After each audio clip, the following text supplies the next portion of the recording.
الحمد لله نحمده ونستعينه ونستغفره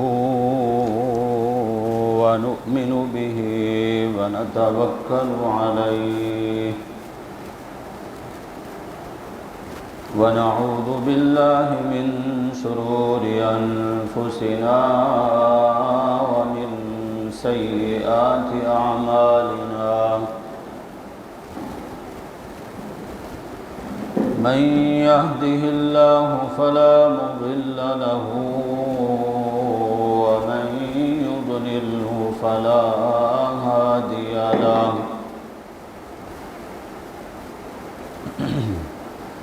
شهادة أن لا إله إلا الله وحده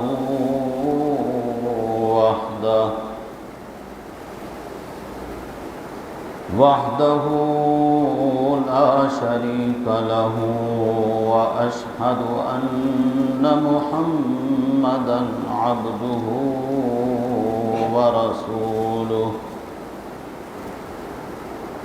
أما بعد فأعوذ بالله من الشيطان الرجيم بسم الله الرحمن الرحيم محمد رسول الله والذين معه أشداء على الكفار رحماء بينهم تراهم ركعا سجدا يبتغون فضلا من الله ورضوانا سيماهم في وجوههم من أثر السجود صدق الله وصدق رسوله النبي الأمين الكريم ونحن على ذلك لمن الشاهدين والشاكرين والحمد لله رب العالمين اللهم صل على محمد وعلى آل محمد كما صليت على إبراهيم وعلى آل إبراهيم إنك حميد مجيد اللهم بارك على محمد وعلى آل محمد كما باركت على إبراهيم وعلى آل إبراهيم إنك حميد مجيد بزرگان محترم، برادران عزیز،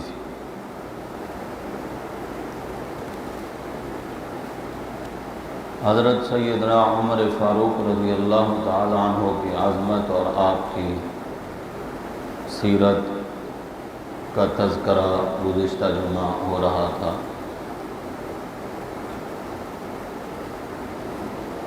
وقت کی قلت کے پیش نظر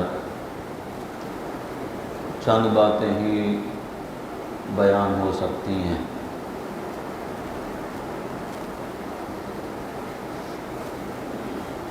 حضرت عمر رضی اللہ تعالیٰ عنہ نبی اکرم صلی اللہ علیہ وسلم پر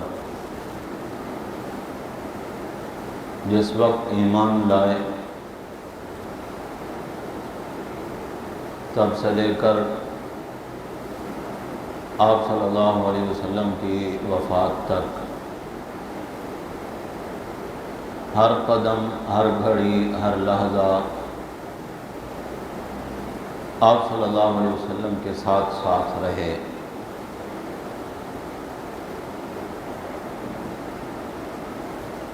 جہاں موقع آیا اللہ کے نبی کی دعوت پر مال خرچ کیا،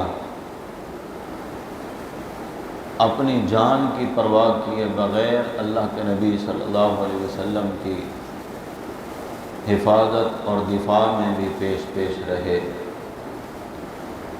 آپ کی وفات کے بعد حضرت ابوبکر صدیق رضی اللہ تعالیٰ عنہ کے خصوصی معاون رہے، اور حضرت ابوبکر رضی اللہ تعالیٰ عنہ کی وفات کے بعد آپ امیر المؤمنین منتخب ہوئے۔ آپ کا زمانہ فتوحات کا زمانہ ہے، اسلام کے پھلنے پھولنے کا زمانہ ہے۔ آپ کے زمانے میں اسلام نے بہت عروج پایا، ترقی پائی، ملکوں فتح ملی، اور اسلام کا پرچم دور دور تک دنیا کے ملکوں پر لہرانے لگا۔ آپ کا دور خلافت مثالی دور خلافت ہے، عدل و انصاف پر آپ کا زمانہ مثالی زمانہ ہے۔ یہی وجہ ہے کہ اغیار بھی، غیر مسلم دانشور بھی کہہ اٹھے کہ اگر اسلام کے دامن میں ایک اور عمر آ جاتا تو پوری دنیا سے کفر مٹ جاتا اور ہر جگہ اسلام کا پرچم لہرانے لگتا۔ اپنے تو تعریف کرتے ہی ہیں، غیروں کی زبان سے بھی یہ تعریف سن کر اور زیادہ ایمان میں ہمارے پختگی آتی ہے، اور حضرت عمر کی عقیدت ہمارے دلوں میں اور بڑھنے لگتی ہے کہ کافر بھی ان کی فتوحات کو للچائی ہوئی نظروں سے دیکھتے ہیں، اور وہ بھی سمجھتے ہیں کہ اسلام کے پھیلانے میں عمر رضی اللہ تعالی عنہ کا، آپ کے دور کا بہت کردار ہے۔ حضرت عمر رضی اللہ تعالی عنہ نبی کریم صلی اللہ علیہ وسلم کی خلافت میں وہ پہلے صحابی ہیں جو بھیس بدل کر راتوں کو اٹھ کر لوگوں کی خبر گیری کیا کرتے تھے۔ بے شمار واقعات ہیں آپ کی زندگی کے، چاہتے یہ تھے کہ ہو سکتا ہے میرے مشیر مجھے صحیح بات سے آگاہ نہ کریں، لیکن اللہ تو مجھ سے پوچھیں گے۔ اس جواب دہی کے احساس کے ساتھ حضرت عمر رضی اللہ تعالیٰ عنہ ڈائریکٹ لوگوں تک اپنا رابطہ رکھنے کے لیے اس طرح کرتے تھے۔ یہی حضرت عمر رضی اللہ تعالیٰ عنہ ہیں جن کا ایک مشہور واقعہ ہم نے بچپن میں کتابوں میں پڑھا۔ اس وقت جب پاکستان کی اسلامیات کے نصاب میں اس طرح کے جاندار مضامین لکھے جاتے تھے، اب تو یا تو کنجروں کی باتیں ہوں گی یا کھلاڑیوں کی باتیں ہوں گی، اسلام کی، صحابہ کی، نبی کریم صلی اللہ علیہ وسلم کی سیرت کی، صحابیات کے اب تذکرے نہیں ہوتے۔ اب تو ان کو ایک بڑی سازش کے تحت ہٹا دیا گیا، ورنہ ہمارے بچپن کے دور میں اسکول کے نصاب میں بتایا گیا کہ عمر رضی اللہ تعالیٰ عنہ ایک گھر کے قریب سے گزرے، ماں بیٹی کی گفتگو ہے، ماں کہہ رہی ہے کہ آج جانوروں نے دودھ کم دیا ہے، دودھ والا آئے گا دودھ لینے کے لیے، اس کی مقدار کو پورا کرنے کے لیے پانی ڈال دو۔ اور بیٹی کہتی ہے نہیں امی، آپ کو معلوم نہیں ہے امیر المؤمنین نے یہ فرمان جاری کیا ہے کہ خیانت کرنا، دھوکہ کرنا، یہ دھوکہ ہی ہے نا، دودھ کی مقدار کو پورا کرنے کے لیے اس میں پانی شامل کرنا۔ تو ماں کہتی ہے یہاں کہاں ہے امیر المومنین؟ امیر المومنین کو کیا خبر؟ اور بیٹی آگے سے جواب دیتی ہے امیر المومنین نہیں دیکھ رہے، اس کا رب تو دیکھ رہا ہے۔ حضرت عمر رضی اللہ تعالیٰ عنہ نے یہ جملے سنے اور اس گھر پہ نشان لگا دیا۔ اپنے گھر جا کر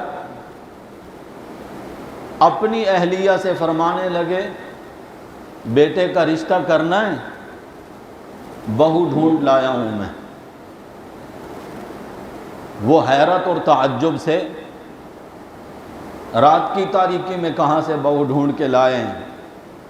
حضرت عمر فرماتے ہیں وہ جو گوالے ہیں نا دودھ والے، ان کی بچی کا رشتہ اپنے بیٹے کے لیے بہت اچھا رہے گا۔ کیا خوبی ہے اس میں؟ وہ تقوی والی لڑکی، رب کا خوف رکھنے والی لڑکی، جو اپنے ایمان میں اتنا پختہ ہے، کہتی ہے امیر المومنین جہاں نہ دیکھ رہا ہو وہاں بھی اس کا رب دیکھتا ہے۔ رشتہ مانگ لیا، رشتے کی بنیاد کیا ٹھہری؟ مال و دولت، کہ یہ مال والے ہیں، بہت سارا جہیز لائے گی بچی، جہیز میں پلاٹ ملیں گے، گاڑی ملے گی، گھر ملے گا، بینک بیلنس ملے گا، باپ اس کا بزنس مین ہے۔ یہی نظر ہوتی ہے نا آج ہمارے دور میں۔ پھر نتیجہ کیا نکلتا ہے؟ بڑی چاہتوں سے لائی جانے والی یہی بہو چند دنوں کے بعد ساس سسر کو گھر سے نکالنے کی پہلی کوشش کرتی ہے، کہتی ہے اس گھر میں صرف میں رہوں گی، یہ نہیں رہ سکتے، ان کے لیے الگ انتظام کر۔ اور جو میرے نبی صلی اللہ علیہ وسلم کا فرمان ہے جسے صحابہ نے سمجھا اور اس پر عمل کیا، کہ رشتہ کیا جاتا ہے تین چیزوں کی بنیاد پر، حسن و جمال دیکھ کر، مال و دولت دیکھ کر، حسب و نسب دیکھ کر۔ فرمایا ان تینوں چیزوں کو چھوڑ دینا۔ چوتھی چیز ہے ایمان اور دین اور تقوی۔ اگر تم نے اس کو اختیار نہ کیا کبھی تم کامیاب نہیں ہو سکتے۔ جب کبھی بیٹے کا بیٹی کا یعنی داماد ڈھونڈنے نکلے ہو تو بھی اس کی دینداری کو دیکھنا، اور بیٹے کے لیے بہو ڈھونڈنے کے لیے نکلے ہو تو اس کی دینداری کو دیکھنا۔ اگر تم نے ایسا کیا تو پھر دیکھ لینا گھروں میں کیسی برکات آتی ہیں۔ حضرت عمر رضی اللہ تعالیٰ نے اسی اصول کو جو اللہ کے نبی صلی اللہ علیہ وسلم کا سکھایا گیا تھا سامنے رکھا، رشتہ کر کے بیاہ لائے، اور جب صبح کو تیار ہو کر جاتے عدل کی کرسی پر بیٹھنے کے لیے تو بہو سے فرماتے میں جا رہا ہوں، میرے ایمان کی ترقی کے لیے وہ دو جملے مجھے سنا دو۔ بہو سر جھکا کر کھڑی ہوتی ہے، حضرت عمر فرماتے ہیں کہو نا بیٹا، عمر نہیں دیکھ رہے، عمر کا رب تو دیکھ رہا ہے۔ یہ دو جملے میں باہر جب لوگوں کے معاملات کو حل کرنے لگوں گا یہ میرے دماغ میں گونجتے رہیں گے، اے عمر کوئی نہ دیکھے کوئی نہ سمجھے، تیرا رب دیکھ رہا ہے۔ حضرت عمر رضی اللہ تعالیٰ عنہ بہو لائے ہیں اس بنیاد پر۔ عمر رضی اللہ تعالیٰ عنہ اللہ کے حضور دعائیں کیا کرتے تھے۔ دو دعائیں ایسی مانگی، یا اللہ شہادت کی موت عطا فرمانا، اور مدینۃ الرسول میں موت عطا فرمانا۔ حضور اکرم صلی اللہ علیہ وسلم کا فرمان ہے جس بندے نے بھی شہادت کی موت کی تمنا نہیں کی اس کو اختیار ہے یہودی ہو کر مرے یا عیسائی ہو کر مرے۔ شہادت کی تمنا ایک مومن کے دل میں لازمی ہونی چاہیے، یہ اس کے ایمان کا حصہ ہے۔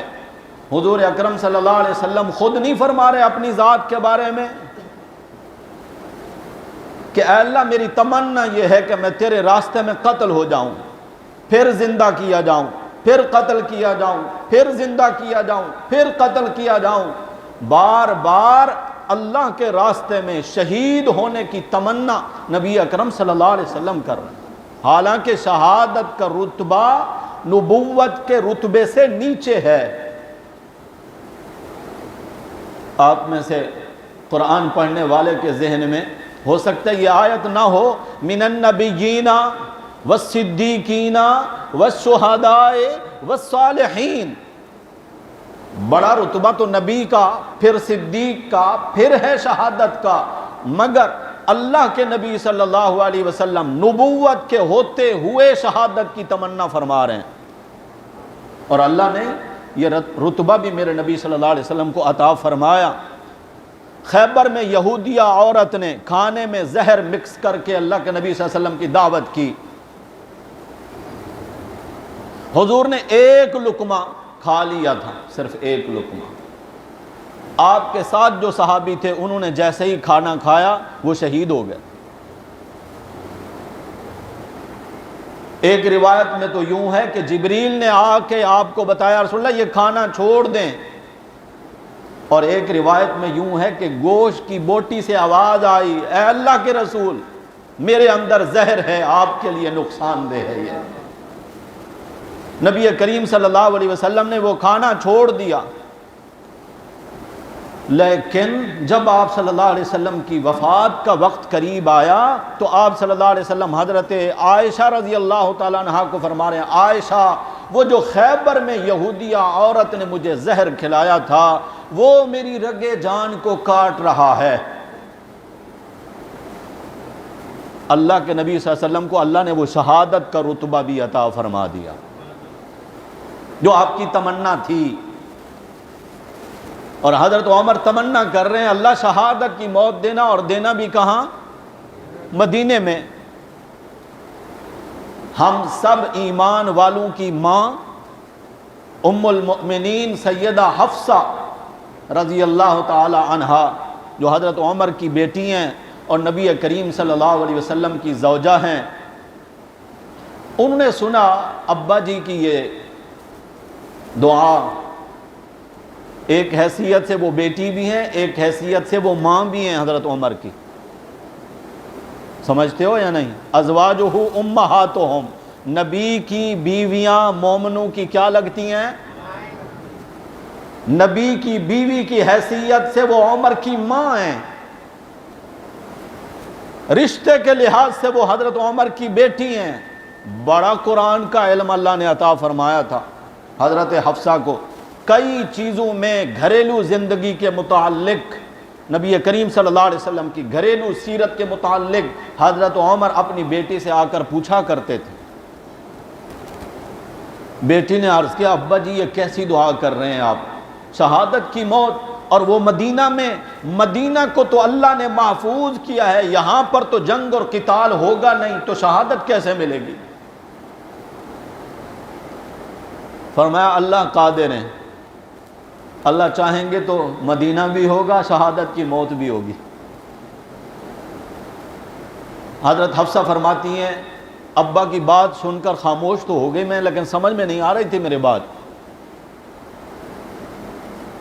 اور جب شہادت ہوئی آپ رضی اللہ تعالیٰ عنہ پر حملہ ہوا، چونکہ میں نے جس طرح عرض کیا فتوحات کا زمانہ آپ کا بہت وسیع، فتوحات ملکوں فتح ہوئی، اور ایرانیوں پر جو کاری ضرب لگائی حضرت عمر رضی اللہ تعالیٰ عنہ نے، جس طرح نبی کریم صلی اللہ علیہ وسلم نے فرمایا تھا عمر جس راستے سے تو گزرتا ہے نا شیطان بھی وہ راستہ چھوڑ دیتا، اتنا رعب۔ عمر جو تو زمین پہ کہتا ہے رب وہی قرآن بنا کر نازل فرما دیتے ہیں۔ سیدہ عائشہ رضی اللہ تعالیٰ عنہ پر یہودیوں نے اور منافقین نے تہمت لگائی، حضرت عمر نے جیسے ہی سنا تو کہنے لگے سبحانک ھذا بہتان عظیم، اللہ پاک ہیں، یہ بہتان عظیم ہے۔ اللہ پاک نبی کے بستر پر صرف پاک بیویوں کو ہی لائے ہیں۔ جو الفاظ حضرت عمر کے تھے، سورہ نور کا دوسرا رکوع پڑھ لیں، 18ویں پارے میں ہے سورہ نور، اللہ نے سیم وہی الفاظ نازل فرما دیے، سبحانک ھذا بہتان عظیم۔ اس لیے حضور فرماتے ہیں انت لسان اللہ، عمر مجھے تو لگتا ہے تو خدا کی زبان ہے۔ اللہ تیری زبان پر حق کو جاری فرما دیتے ہیں۔ ایرانیوں کے دل میں غصہ تھا، ایک مجوسی آگ کی پرستش کرنے والا غلام یہاں مدینہ میں رہتا تھا، لوہار کا کام کرتا تھا، تلوار اس نے اسپیشل خنجر بنایا اور زہر میں اس کو بجھاتا رہا۔ زہر آلود خنجر اور تلوار، اگرچہ ذرا سی خراش بھی بندے کو لگ جائے تو زہر کی اثر کی وجہ سے وہ بندہ پھر زندہ نہ رہ سکے۔ آج گولیاں بھی ہیں، پستولوں کی، بندوقوں کی، کلاشن کوف کی، ایسی زہریلی گولیاں کہ اگر بندے کو لگ جائیں تو پھر ان کے اثرات ختم کرنا مشکل ہو جاتا ہے۔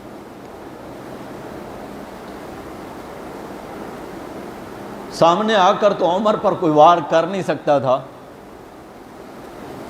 کسی کی جرات ہی نہیں تھی۔ حضرت عمر رضی اللہ تعالیٰ عنہ میرے نبی کے مصلی کے امام ہیں۔ آپ کی عادت مبارکہ تھی بہت جلد فجر کی نماز شروع فرماتے اور لمبی قرات فرماتے۔ یہ روشنیوں کا زمانہ تو تھا نہیں۔ آج جب ہم جا کر دیکھتے ہیں مسجد نبوی شریف کی رونقیں، روشنیاں، لائٹیں، اس وقت تو اس کا تصور نہیں تھا۔ وہ چھپ کے بیٹھا محراب میں اور آپ نے جیسے ہی فجر کی نماز شروع فرمائی، ابھی اللہ اکبر کہا تھا اور اس نے پیٹ پہ وار کیا۔ حضرت عمر گر پڑے۔ سیدنا عبد الرحمن ابن عوف رضی اللہ تعالیٰ عنہ جو امام کے پیچھے تھے فوراً آگے بڑھے اور انہوں نے قرات شروع کر دی، اور یہ اتنا آنن فانن کیا گیا کہ پیچھے والے صحابہ کو خبر ہی نہیں ہوئی کہ آگے کیا ہوا ہے۔ میں بیان کروں گا، آپ سنیں گے، سر کے اوپر سے گزر جائیں گی باتیں، گہرائی میں ذرا سوچا کریں ان چیزوں کو۔ اللہ کرے کہ اس کا کچھ ذرہ کوئی حصہ اللہ ہمیں بھی نصیب فرما دیں۔ شوق نماز کیا ہے صحابہ کا؟ میرے آپ کے لیے کون سا سبق ہے اس واقعے میں؟ محض ایک کہانی ہے جو ہم پڑھ لیں گے، سن لیں گے، بیان کر لیں گے؟ نماز کی اہمیت دیکھیں۔ وقت کا بادشاہ ہے، امیر المؤمنین ہے، میرے نبی کے مصلی کا امام ہے، وہ گر گیا ہے، نماز نہیں چھوڑی گئی۔ عبد الرحمن ابن عوف رضی اللہ عنہ آگے بڑھے اور انہوں نے قرات شروع کی۔ بعد میں پیچھے والے صحابہ بتاتے ہیں ہمیں صرف اتنا پتا چلا کہ اللہ اکبر کے وقت تو آواز عمر کی تھی، قرات کرنے والا کوئی اور ہے، صرف اتنا پتا چل سکا۔ اور وہ جو ظالم بھاگنے لگا، صحابہ نے اس کو پکڑنے کی کوشش کی، اگلی صفوں والوں نے، تو کئی صحابہ کو اس نے وار کیا جو کہ بعد میں شہید بھی ہو گئے۔ جب اس نے دیکھا کہ اب میں بھاگ نہیں سکتا تو اس نے اپنے آپ کو مار لیا، ہلاک ہو گیا۔ صحابہ نے مختصر نماز پڑھی۔ نماز کے بعد حضرت عمر رضی اللہ تعالیٰ عنہ کو گھر لایا گیا۔ یہ اللہ کے گھر مسجد میں پہلا حملہ تھا جو مسلمانوں پر کیا گیا۔ اس سے پہلے تاریخ اسلام میں کوئی مثال نہیں ملتی۔ یہی مجوسی ایرانی لانتی جس نے سب سے پہلے اللہ کے گھر کو اور اللہ کے نبی کے مصلی کو خون سے رنگین کیا۔ حضرت عمر رضی اللہ تعالیٰ نے پوچھا مجھ پر حملہ کس نے کیا ہے؟ بتایا گیا کہ وہ ایک مجوسی ہے، مسلمان نہیں ہے، کافر ہے۔ تو اللہ کا شکر ادا کیا کہ لگتا ہے میری دعا، اللہ شہادت کی موت اور مدینہ میں، اور شہادت ملے گی کافر کے ہاتھ سے، دیکھیے اللہ نے کیسے ان کی شہادت کی موت کا انتظام کیا. آنتیں باہر نکل آئیں، حکیموں کو، طبیبوں کو، جراحوں کو بلایا گیا، سب مایوسی کا اظہار کرنے لگے. عمر کو ہوش آتا ہے تو بیٹا کان میں کہتا ہے ابا جی آپ کی فجر کی نماز رہ گئی ہے. اللہ اکبر. صحابہ کیسے تھے، نماز کی کتنا فکر تھی ان کو. بیٹے کے دل میں ہے اسی حال میں ابا اگر اس دنیا سے چلے جائیں ان کے ذمہ یہ نماز رہ نہ جائے. تیمم کرائی گئی، آپ پر پھر بے ہوشی طاری ہو گئی. دوبارہ تیمم کرائی گئی، جب ہوش میں آئے تو پھر بے ہوشی طاری ہو گئی. مگر اس حال میں بھی فکر ہے عمر رضی اللہ تعالیٰ عنہ کی بھی اور بیٹے کو بھی کہ نماز رہ نہ جائے. مسلمانوں کو بھی اسی طرح کی فکر ہے، اور ہم چاہتے کیا ہیں، آخرت میں ہمارا حشر کس کے ساتھ ہو؟ عمر کے ساتھ. ہم جنت میں کس کے ساتھ ہوں؟ صحابہ کے ساتھ. ممکن ہے پھر ایسا؟ اگر ہم ان جیسے اعمال نہیں کریں گے، ان جیسا ایمان نہیں ہوگا، تقوی نہیں ہوگا، وہ جو نقش قدم چھوڑ کر گئے ہیں ہم ان راستوں سے بھٹک جائیں گے، پھر بھی ہمارا حشر ان کے ساتھ ہوگا. پھر یہ خوش ہونے کے لیے خیال اچھا ہے، خیال ہی رکھا جا سکتا ہے، ممکن نہیں ہے. ممکن تبھی ہو سکتا ہے کہ ہم ان کے نقش قدم پر چلیں، ان کے نشانات جو انہوں نے چھوڑے ہیں ان کو ہم نہ چھوڑیں تو انشاءاللہ اگلا قدم ان کا ہوگا تو پچھلا قدم ہمارا بھی ہوگا.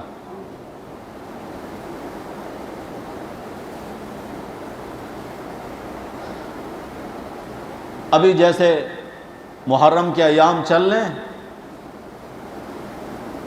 ہمارے ہاں تو خیر معاملات ہی بالکل الگ ہیں. حقائق تو حقائق ہیں جو اللہ جانتے ہیں بہت اچھی طرح، اور صاحب علم بھی، کھوج لگانے والے بھی سمجھتے ہیں ان چیزوں کو. لیکن حضرت عمر کی شہادت نماز کی حالت میں اور حضرت حسین رضی اللہ تعالیٰ عنہ کی شہادت بھی یہ تبھی ہو سکتا ہے کہ اگر نماز کے ساتھ محبت ہوگی. وضو کر رہے ہوں گے یا وضو کی حالت میں ہوں گے یا ایک نماز ادا کر کے نکلے ہوں گے تب موت آ جائے گی. یہ تبھی ہو سکتا ہے اگر نماز کے ساتھ ہے لگاؤ. اگر فلموں ڈراموں کا شوق ہے، موسیقی اور گانے سننے کا شوق ہے تو پھر انہی چیزوں کی مشغولیت میں ہی موت آئے گی. کاروبار میں اتنا اپنے آپ کو اگر مگن کر لیا ہے تو پھر کہیں کاروبار کرتے ہوئے موت آئے گی. ابھی کسی کے ساتھ فراڈ کیا ہوگا، ابھی موت آ جائے گی.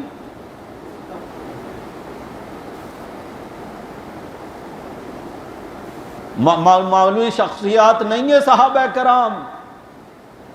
حضرت عمر رضی اللہ تعالیٰ عنہ یا پھر سیدنا حسین رضی اللہ تعالیٰ عنہ، اگر ان کی اور کوئی نسبت نہ بھی ہو میرے نبی کے ساتھ تو ان کی سب سے بڑی فضیلت اور یہی ہے کہ وہ اللہ کے نبی صلی اللہ علیہ وسلم کے صحابی ہیں.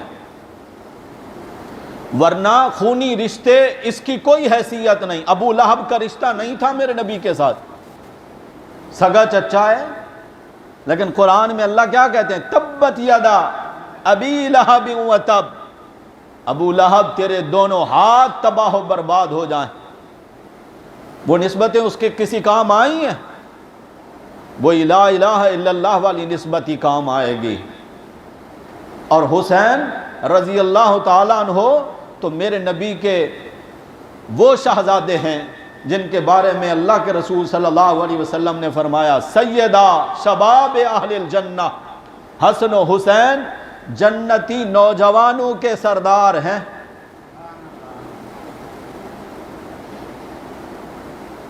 اور ان کی اماں، ان کے بارے میں فرمایا کہ وہ جنتی عورتوں کی سردار ہیں. یہ پیدا ہوتے ہیں تو حضرت علی نے ان کا نام رکھا حرب،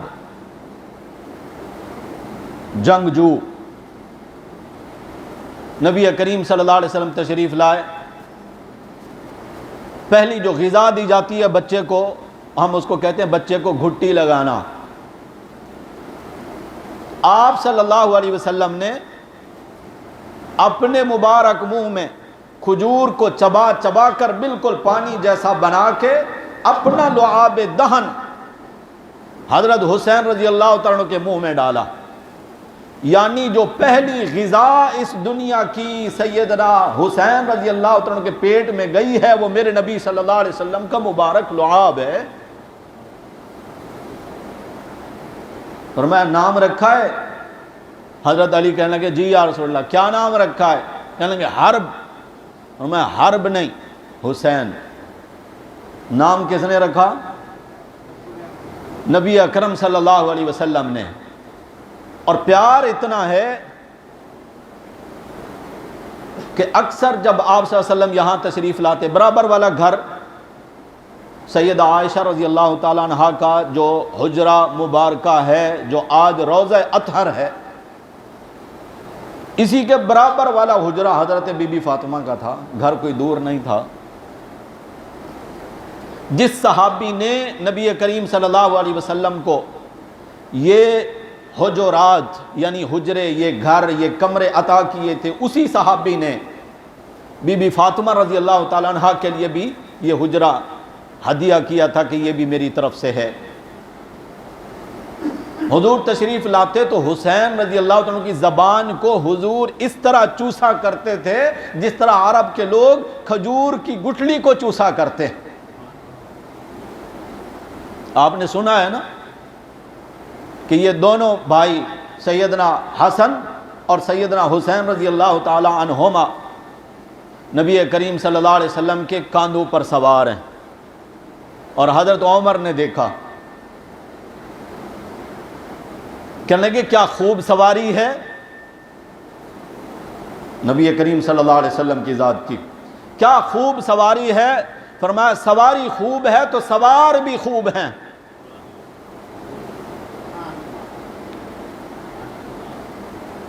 ہم مسلمان یہاں تک سنتے ہیں حضرت حسین حضرت حسن کا یہ بچپن، اور پھر ہم کیا سنتے ہیں؟ وہ میدان کربلا میں شہید ہو رہے ہیں، ان پر ظلم ہو رہا ہے، ان پر پانی بند ہو گیا، یہی سنتے ہیں۔ یہ بچپن کی زندگی اور پھر شہادت، درمیان کی زندگی کہاں ہے؟ وہ شہید ہوئے 55 سال کی عمر کے بعد، 60 سال کی عمر ہے، یا بچپن ہے یا شہادت ہے، بیچ کی زندگی کبھی ہے کسی کے سامنے؟ حضرت حسن کی زندگی جوانی کیسے گزری، کہاں گزاری، ان کی شادیاں، ان کی اولادیں، نبی کریم صلی اللہ علیہ وسلم کی سیرت پر ان کا عمل، دین کے پھیلاؤ کے لیے، امت تک دین پہنچانے کے لیے ان کی سعی اور ان کی کوششیں، یہ ساری ہمارے نظروں سے اوجھل رہیں گی۔ ہمارے لیے وہ نمونہ ہیں، وہ جنتی نوجوانوں کے سردار ہیں۔ ہمیں چاہیے کہ ہم ان کی سیرت کو بھی پڑھیں، سمجھیں۔ تاریخ نے تو ان کے ساتھ یہ بہت بڑا دھوکہ کیا ہے کہ ان کی سیرت کو چھپا کے رکھا ہے، یا تو صرف وہ ان کا بچپن نظر آتا ہے یا پھر ان کی شہادت نظر آتی ہے۔ اگر صرف اسی کو بھی سمجھ لیا جائے تو ان کا تعلق رب کے گھر کے ساتھ ہے۔ مسلمانوں کا رب کے گھر کے ساتھ تعلق کیوں نہیں ہے؟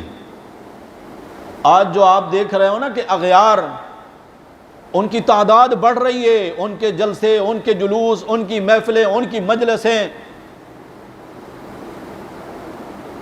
وہ اپنے مولویوں اور اپنے ذاکروں اور اپنے بیان کرنے والوں کی بات پر اعتماد کرتے ہیں اور اول سے لے کر آخر تک سننے کی کوشش کرتے ہیں، برابر شریک ہوتے ہیں۔ آج جو مسلمانوں کے پاس کچھ نہیں ہے، اس کی وجہ یہی ہے، جب میں نے بات شروع کی کتنے لوگ تھے، اور جب میں بات ختم کروں گا تب کتنے ہوں گے؟ اور پھر کتنے ہوں گے جو باتیں سن کے جب نکلیں گے تو پھر تبصرے ہوں گے، یوں نہیں کہنا چاہیے تھا، یوں کہنا چاہیے تھا، یہ جملہ یوں نہیں ہونا چاہیے تھا، یوں ہونا چاہیے تھا۔ وہ جو آگے بڑھ رہے ہیں نا، وہ اسی وجہ سے بڑھ رہے ہیں، ان کو اپنے علماء پہ اعتماد ہے۔ ہمیں تو اپنے علماء پہ بھی اعتماد نہیں۔ ہمارے عالم اگر قرآن و حدیث بھی پڑھ رہے ہوں تو اس میں بھی ہم کیڑے نکال رہے ہوتے ہیں، سننے کے لیے ہم تیار نہیں۔ سمجھنا تو بہت دور کی بات ہے۔ اور افسوس اس بات پر بھی بات کی امام صاحب نے، اور تبصرے باہر والے لوگوں سے ہو رہے ہیں۔ آپ کو اگر کوئی اعتراض ہے براہ راست آپ آئیں، امام صاحب سے ہی بات کر لیں، انہی سے کوئی وضاحت اگر پوچھنی ہے طلب کر لیں۔ نہیں، کبھی اس کے کان میں کانا پھونسی، کبھی اس کے کان میں، کبھی ادھر کبھی ادھر۔ یہ ہے ہماری حالت۔ جو جوڑ میں نے ملایا ہے نا بات کا، بچپن ان کا دیکھیں یا شہادت دیکھیں، تعلق ان کا رب کی عبادت اور مسجد کے ساتھ ہے۔ نبی کریم صلی اللہ علیہ وسلم جمعہ کا خطبہ ارشاد فرما رہے ہیں، آپ کے نواسے جنت کے شہزادے سیدنا حسن رضی اللہ تعالیٰ عنہ مسجد میں آ رہے ہیں، چھوٹے سے بچے ہیں، چوکھٹ میں پاؤں تھوڑا سا لڑکھڑا گیا، گرے، میرے نبی صلی اللہ علیہ وسلم نے خطبہ چھوڑ دیا، مسجد کے دروازے میں تشریف لے گئے، صاحبزادے کو اٹھایا ہے اور آ کر منبر پہ بٹھایا ہے، اور پھر ان کا تعارف کرایا ہے، ان ابنی ھذا سید، میرا یہ بیٹا سردار بیٹا ہے، اللہ اس کے ذریعے مسلمانوں کی دو جماعتوں کے درمیان صلح کرائیں گے۔ یہ پیشین گوئی اللہ کے نبی صلی اللہ علیہ وسلم نے فرمائی، جو آدھی صدی کے بعد جا کر پوری ہوئی۔ نبی کریم صلی اللہ علیہ وسلم کی یہ پیشین گوئی بھی اسی طرح جس طرح آپ صلی اللہ علیہ وسلم کا کوئی بھی فرمان ہے اللہ نے اس کو پورا کیا ہے، دنیا میں لوگوں نے دیکھا ہے اس کو، آج تک ہم اس کے نظارے کر رہے ہیں کہ آپ صلی اللہ علیہ وسلم نے جو فرمایا سچ فرمایا، آپ کی پیشین گوئیاں اسی طرح پوری ہو کر رہی ہیں۔ تعلق مسجد سے، عبادت سے، اور وقت شہادت بھی، اگر نماز کا وقت ہے، میدان کارزار ہے، لاشیں پڑی ہوئی ہیں، لخت جگر کٹ چکے ہیں، ظلم کا کوئی حربہ ایسا نہیں جو نہ آزمایا گیا ہو، مگر اس وقت بھی نماز ان کو یاد ہے، نماز پڑھنی ہے۔ عمر رضی اللہ تعالیٰ عنہ بھی نماز کی حالت میں زخمی ہوتے ہیں اور بعد میں شہید ہو جاتے ہیں۔ حسین رضی اللہ تعالیٰ عنہ بھی سر کٹا دیتے ہیں، سجدہ نہیں چھوڑتے۔ محض تذکرے کرنے، سبیلیں بانٹنی، کھیر پکا کے کھا لینی، حلیم کی دیگیں پکا کے کھا لینا بہت آسان ہے۔ 5 وقت کی نماز مومن مسلمان کے لیے کیوں مشکل ہے؟ ان کے ساتھ محبت ہے تو ان کی سیرت کو کون اپنائے گا؟ انہوں نے تو بتا دیا، ایک طرف رب کی ندا ہے، صدا ہے، اذان ہے، نماز ہے، اور دوسری طرف زندگی جاتی ہے، وہ کہتے ہیں بے شک زندگی چلی جائے، نماز نہیں جانی چاہیے۔ ہم تو نماز پڑھ کے رب پہ احسان کر رہے ہوتے ہیں کہ اللہ پہ احسان کیا، ہم نماز کے لیے آ گئے ہیں۔ اللہ کو ہمارے سجدوں کی ضرورت ہے، اللہ ہماری عبادتوں کا محتاج ہے۔ میرے نبی صلی اللہ علیہ وسلم کا فرمان ہے، آسمان چرچرانے لگتا ہے جس طرح کسی چیز پہ وزن بڑھ جائے۔ فرمایا کوئی حصہ آسمانوں کا ایسا نہیں جہاں پر فرشتے رب کی عبادت میں مصروف نہ ہوں۔ اللہ کی عبادتیں کرنے والے تو بہت ہیں جن کی تعداد شمار نہیں کی جا سکتی۔ یہ جو ہمارا کعبہ ہے دنیا میں، بیت اللہ، اللہ اس کو آزاد کرا دے، مسلمانوں کے لیے اس کے دروازے اللہ کھلوا دے، اللہ اس کعبے کی رونقیں بحال فرما دے۔ بہت جلد اللہ مجھے آپ سب کو اس کی زیارت اور اس وہاں کا طواف اور عبادت اور حج عمرہ اللہ نصیب فرما دے۔ اسی کعبے کے بالکل سیدھ اوپر 7ویں آسمان پر بیت المعمور ہے جو فرشتوں کا کعبہ ہے۔ نبی کریم صلی اللہ علیہ وسلم فرماتے ہیں 70,000 فرشتے صبح کو وہاں داخل ہوتے ہیں عبادت کے لیے. فرمایا جو ایک بار 70,000 گئے نا عبادت کر کے واپس آئے گا قیامت تک پھر ان کا نمبر نہیں آئے گا. اتنی بڑی تعداد میں سجدے اللہ کی ہو رہے ہیں، عبادتیں ہو رہی ہیں. اور بھائیوں میرے آپ کے سجدوں کی اللہ کو ضرورت نہیں ہے، یہ تو میری آپ کی خوش بختی ہوگی کہ ہم رب کے سامنے اپنا سر جھکا دیں کہ میرے اللہ تیری نعمتوں کی شکر گزاری ہم سے نہیں ہو سکتی، بس میں جھک گیا ہوں نا، اسی کو کافی سمجھ لے میرے اللہ، میری خطائیں بھی معاف کر دے اور میرے شکریہ بھی قبول فرما لے.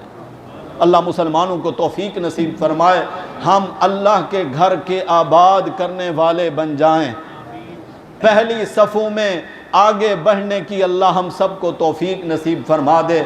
مجھے آپ سب کو اور ہم سب کے اہل و عیال کو بھی اللہ نمازی بنا دے. آخر دعوانا ان الحمدللہ رب العالمین.